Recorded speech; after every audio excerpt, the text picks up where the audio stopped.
Bismillah ar-Rahman ar-Rahim, alhamdulillah rabbil alameen, salatu wassalamu ala rasulillah sallallahu alayhi wa sallam. First of all, I would like to take this opportunity to thank Triple IT and all of you for coming, Triple IT for inviting us to come. We were dying to come to Triple IT, so the invitation was simply a trigger which we couldn't resist. This presentation is very brief. How many minutes? 11. You can take 25 minutes or half hour. 25 minutes. From where I come from, a good speaker would take 30 minutes for Muqaddimah alone. And then after I'm about, we start the presentation. Now I am supposed to complete in 20 minutes. I would say, first of all, thank Triple IT. The role we have played so far and the daunting challenges we have ahead of you. But so far, as the presentation has showed us, you have already done so much. You have inspired so many people.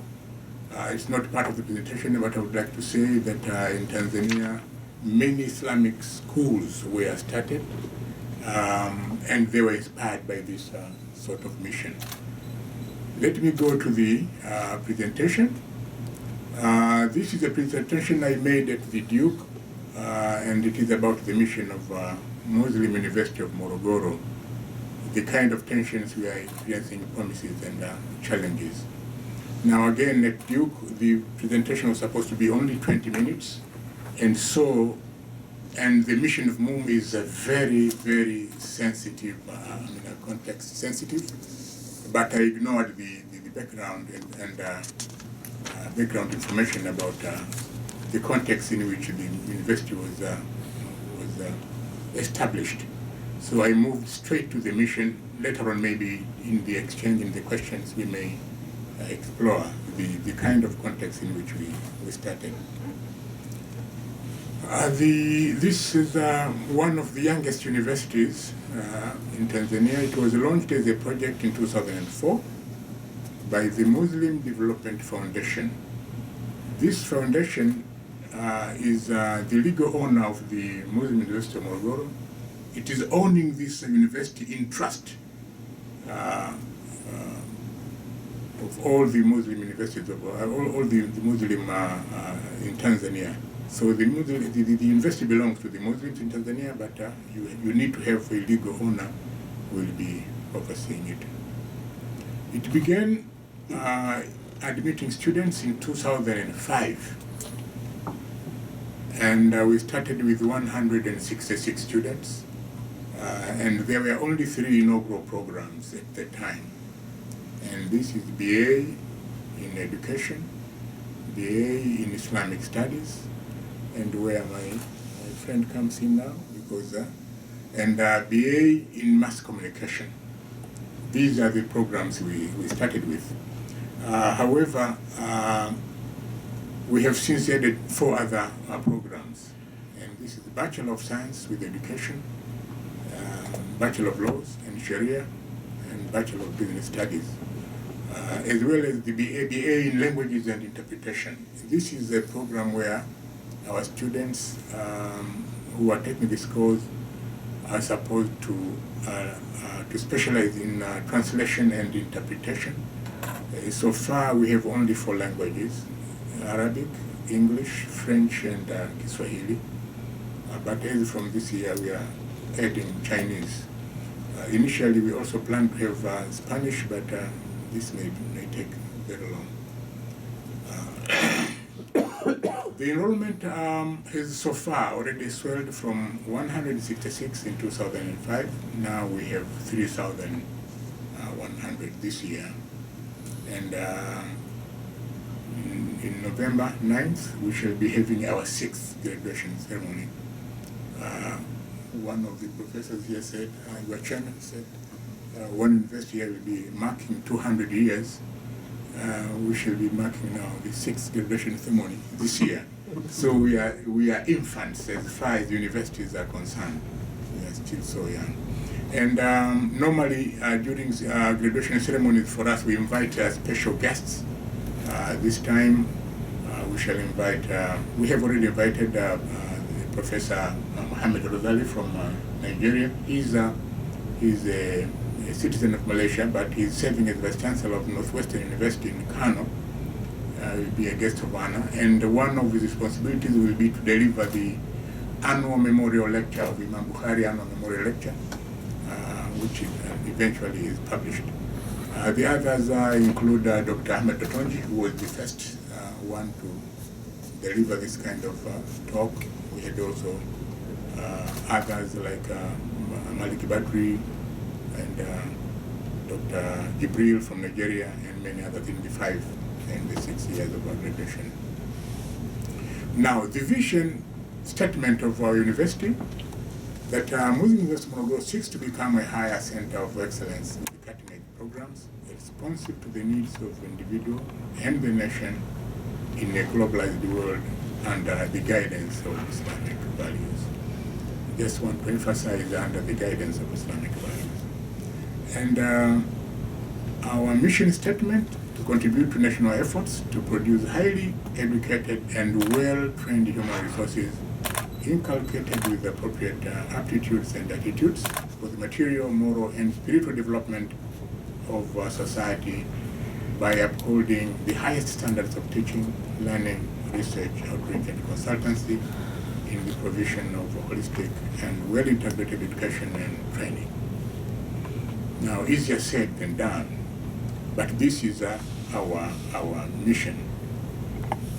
Now, I just want, for the purposes of this discussion, I just want to say, we have in our strategic plan there are many areas, but I just want to focus on one, and this is the strategies for teaching and learning which we are having at the university. We want to achieve recognition for superior accomplishments in teaching and learning. The background is Muslims are the underserved group, almost marginalized group in the East African region. And we have decided to start a university. Now, if our graduates seem to be a stamp of intellectual mediocrity, then everyone will write us off. And that will also be against the whole idea of establishing a university. And so right from the beginning, we are very conscious of this need that our university graduates should be recognized for their accomplishments. And so the university requires professors to continually hone their teaching skills and continually refine knowledge in their disciplines, and should use outcome assessment for purposes of continuous assessment and grading of our students. So we carry out periodic pedagogical peer review for all of our academic members of staff. In every semester, in every course, every member of staff will one day go to a class, and other members will attend his class, listen to his presentational style and how he's delivering his classes. And later on, in the council chamber, other members of staff will comment on the kind of presentation and teaching, and with a view to improving the delivery skills and so on. And this is not an evaluation for evaluation purposes, merely for advising purposes. Now, as a university, we have benefited a lot from the experience of the international university, the Islamic University in Uganda, because it was established 25 years ago, and we are now only 6-7 years old. And so we have benefited from the experience, also from the experience of the International Islamic University of Malaysia and the International University of Africa in Khartoum, Sudan, and other well-established universities. Briefly, I want to mention with grateful appreciation that before we had our first batch of students graduated, we invited a professor from the International Islamic University in Uganda to conduct a workshop for our staff on current trends in micro-teaching, because we thought we had a deficiency in this area. But also we invited an expert from Westminster University, this is Dr. Sarah Kethiu, to come at your university, look at it even before we had the first graduation, to do an academic audit.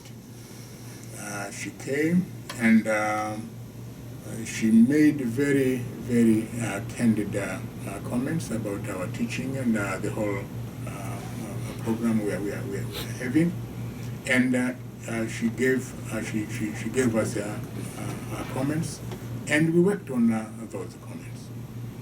2008, the Muslim University of Morogoro Quality Assurance Unit, the professor who was heading this one, went to Germany for a 2-week workshop, and this was on institutional review under the sponsorship of the Inter-University Council of East Africa.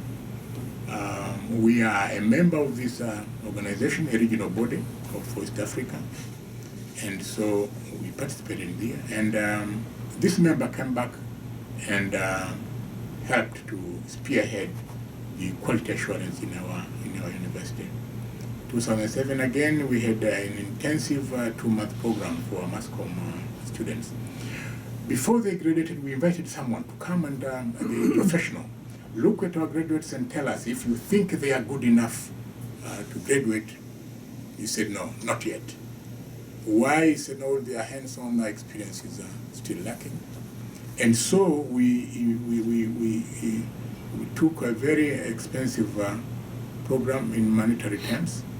We organized a 2-month intensive program where we invited professionals now to come and conduct this very intensive program. At the end of the program, they said now they are good and can compare favorably with others. By the time Shaka Sali came to our university, he said, I'm really impressed by your graduates from West of America. We also invited Nizar Nadiawala from in the Islamic Research Foundation and the Peace TV from India to help our students in techniques of television presentational techniques. Now, our students who are studying law and Sharia, we shall discuss later because the time here is not enough. On the law component, we seem to have some good professors, but when it comes to the law, the constitute Sharia and the ability to interpret Islamic law, as you were saying in the PPIT, take into account the current situation in which we are. We feel that we are still lacking. So our students, of course, are participating in local and international moot courts as far as the law students are concerned. But I just want to say, when it comes to Islamic law, there was one scholar, this is a researcher from, I'm not sure whether Netherlands or Germany, did a research about the rulings of Islamic law in Zanzibar and published a book. This lady, many cases, she studied many cases. And we are telling our students to look at those cases and the decision made, and also see if they are in line with the teachings of Islamic law, taking into account the constitute Sharia. There's a case which was very, very generated a lot of controversy. This is a situation where one person married a very knowledgeable woman as his wife. So it's a good scholar in Islamic law. And the husband was not very knowledgeable in Islamic law. And so they made an arrangement for the wife to teach the husband Islam. And this was the idea, the program was between Maghrib and Isha. They will be having these classes where the wife will be teaching the husband. Now, one day, the husband, after Maghrib, Normally in East Africa, after Maghrib, you have either classes because the time between Maghrib and Isha is so short. Others would have these baraza, coffee kind of discussions outside. So the husband was so much attracted by the discussion of this coffee baraza outside, couldn't attend the. So she decided now, okay, I will go and study after Isha. So when he went back after Isha, I mean, the wife apparently was very, very angry for this kind of. And so she told him, do you know, I mean, the Islamic procedures of talaq, divorce? He said, no, I don't know. So she taught him how to divorce a woman and using her case as a demonstration. I mean, and so the husband, and so she told him, okay, demonstrate that you know. And he told, okay, you're right. I mean, if you were to divorce me and so on. So the husband did so and said, okay, you have divorced me, you are no longer my husband. And the matter became serious, it was taken to court. And of course, eventually there was a divorce. And so it generated a lot of controversy and a lot of discussion. She was saying, I mean, as a scholar and so on, and we are saying maybe this is our ulama, so I mean, because she used this now, and eventually, of course, she was divorced, and this was the situation. Now there was a lot of discussion about this. Now there are many other cases. Of course, this one is we think it's trivial, but that is how it ended later on, and our students are going through and seeing. 2009, we shared with. We went to the International Islamic University of Malaysia to get the experience on how to develop this competence-based teaching and competence-based assessment. We benefited a lot. We also invited Professor Kasule to advise us on how to run and conduct a very vibrant campus life in our university, which he came, he did, and we are still seeing how best we can run. He was doing that in Malaysia, right? Yes. And so he gave us his experience in Malaysia, and taking into account the conditions in Tanzania and so on, and so he helped us.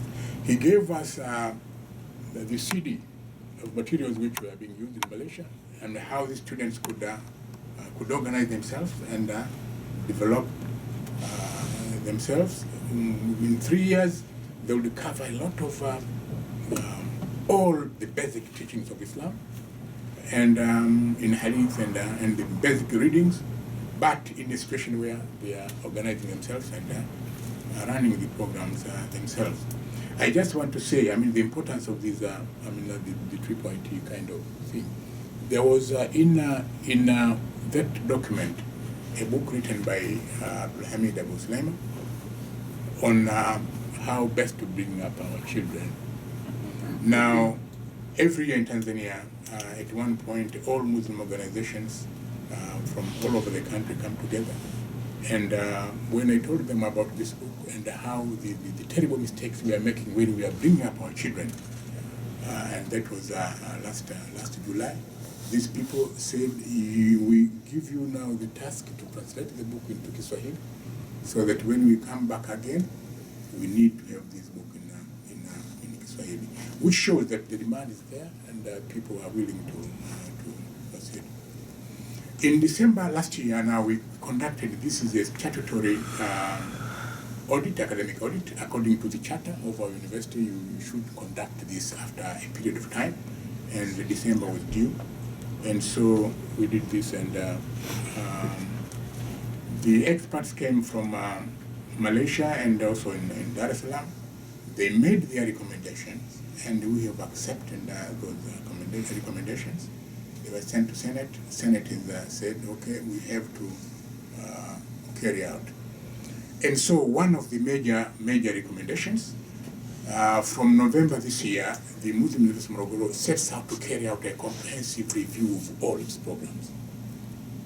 Here is why you may understand why I was very, very anxious to come. The idea is to focus more now on actual outcomes than on processes and inputs. We have made remarkable achievements, but still we feel that our graduates still fall short of the kind of graduates we'd like them to have. And so all programs, Islamic studies, law, Sharia, all programs we are taking by October next year. These new programs should start. Taking into account, of course, the limitations, the weaknesses of the current programs as we had. The achievements, we are proud, as it is, comparatively speaking. MUM graduates have compared very favorably with graduates from other universities. This is because right from the beginning, considering that at the moment, as I'm talking, in Tanzania we have 68 universities which have been accredited by the Tanzania Commission of Universities. Out of these 68, 28 are public universities, 40 are private universities. And out of these 40 private universities, of which I was the chairman of the Tanzania Private Association, out of these 40 universities, all are Christian-owned, except one, and this is the Muslim University of Morogoro, which is owned by the Muslims, on the part of the mainland. In Zanzibar, there are two private universities, which are Islamic universities. One is a branch of the International University of Africa, and the other one is Zanzibar University, which are also Muslim universities. But on the mainland, we have only one so far. And so, the idea that we should compare favorably with other universities was very, very, very important. So we have been doing fine. To the extent that we have become visible and we are recognized that we are good. Of course, we have several indicators. One is our prospect students who are going for private, for postgraduate studies in Tanzania and outside Tanzania. They are doing very fine. To the extent that most of the universities where they go to study, these would like to retain them there, and of course some of them have already been retained by very big universities, University of Dodoma and University of Dar es Salaam, the largest and the first. The majority of them are also doing very well in their respective fields of specialization, and some of them are holding very responsible positions. Now, how? Because you go for the interview, you have Muslim students and students from other universities, and they do very well, and then they are taken. The one who is now the second in command in the government newspapers and in Tanzania, the interview was, you are given a task. You are not asked a question. They say, you come here, you work here for 1 month, and then we know who is good enough to be employed.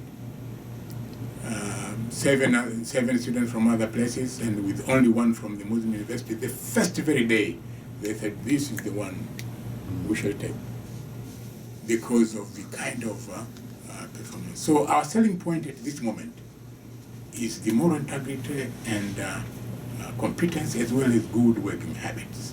Is helping us a lot. Now, the challenges we are having, our initial academic standing has attracted many applicants to seek admission to our university. It is a small university, but both Christian and Muslim are seeking admission to our university. Now, that's how we have, the enrollment has increased from 166, 2005 to 3,100 this year.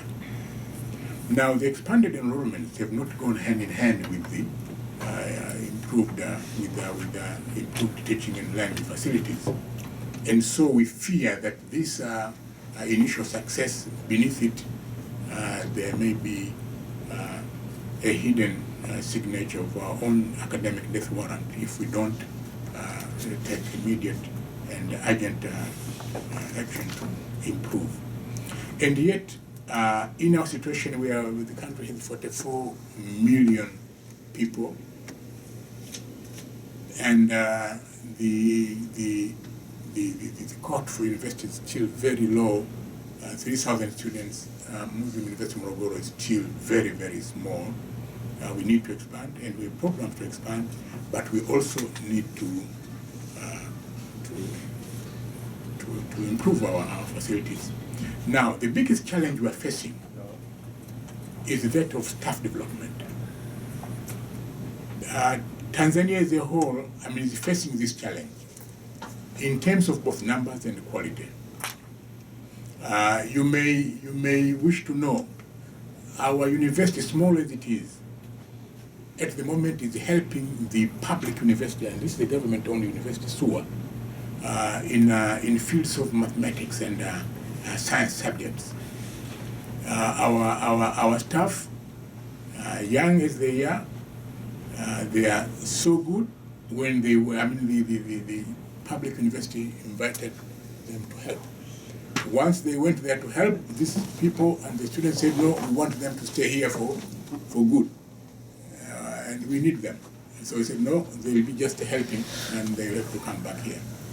Why? Because there was the government decision 10 years back that there, for 10 years, no recruitment of academic members of staff, and so this has affected all universities. So even if we want to have someone, we have advertised for professorship and post positions, and there is no one to apply because there is a small pool of graduates within the country as a whole, no matter how much we can pay. After all, we don't have so much money to pay anyway. But this is the situation where we are.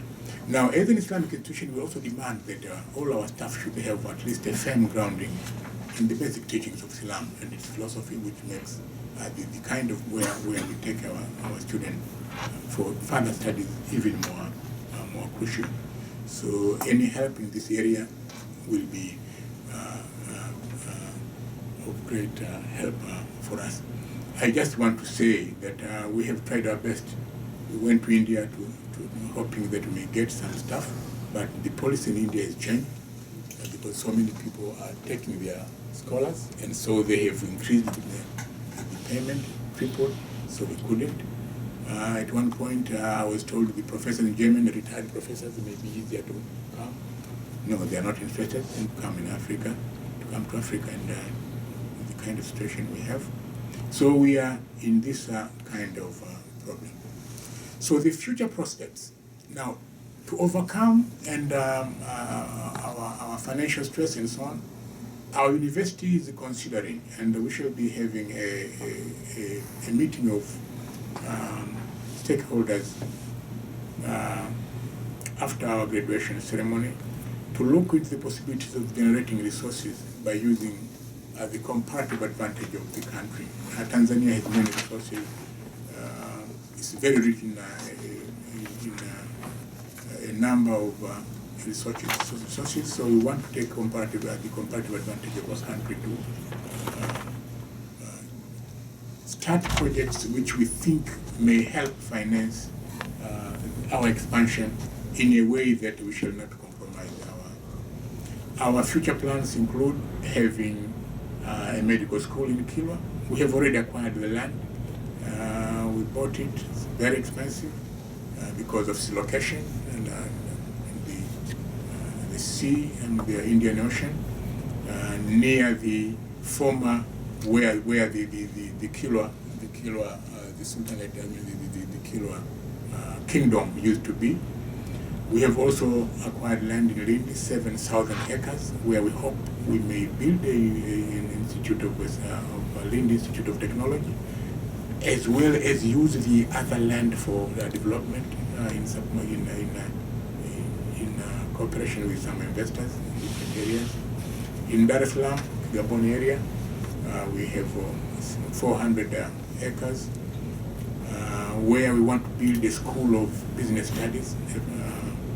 And in Tabora, we have 1,000 acres for establishing these other constituent colleges. These are huge projects, so we are inviting now stakeholders for a meeting and the task forces on how to go ahead with this. The idea is to conceive economic ventures that may help to finance the expansion. So let me just show, these are our facilities at present at the admissions block, 22 offices. We have theaters where we are holding our lectures, classrooms.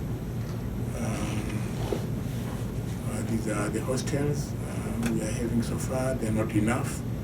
Some of students are staying out of campus. This cafeteria. Our library, I'm going to expand. We already, from January, we may be using another library, but we depend on electronic sources more. This is our mass communication building. We have our own radio station, where for teaching purposes, but also for reaching out to the general public. And this is our science block. This is the end of the topic. Thank you very much. Well, Jazakallah khair. Thank you very much. Thank you very much.